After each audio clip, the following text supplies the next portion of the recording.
Изградбата на коридорите 8 и 10 е добро за транспортерите, бидејќи нивното работење ќе биде стимулирано на повеќе начини.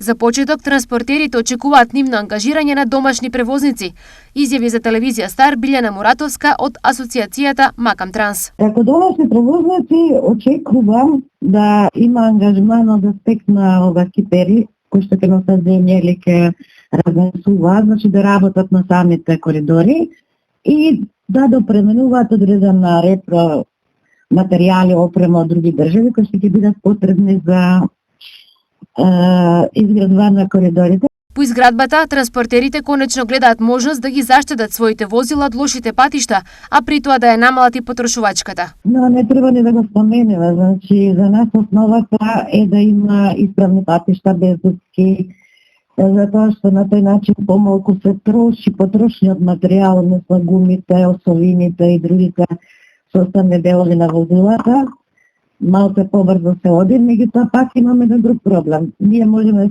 по коридорите ќе се движиме побрзо, меѓутоа ќе станеме до границите веќе имаме бариера, односно тесно грло, кој што мора државата да го надмине. Во меѓувреме од Макам Транс ги повикуваат општините да започнат подготовки за приклучоци на главните патишта, да ги подобрат приодите до фабриките и магазините. Треба општините да се ангажираат и да направат патишта до секое најмало населено место или ненаселено, не е важно, каде што ќе предвидат изградба на производни капацитети, откупни центри и така натака. Значи, мора да се заокружи целината, бидејќи за жал македонскиот е многу мал пазар и стоката која што се превезува е многу мала за да ги покрие сите потреби на превозниците.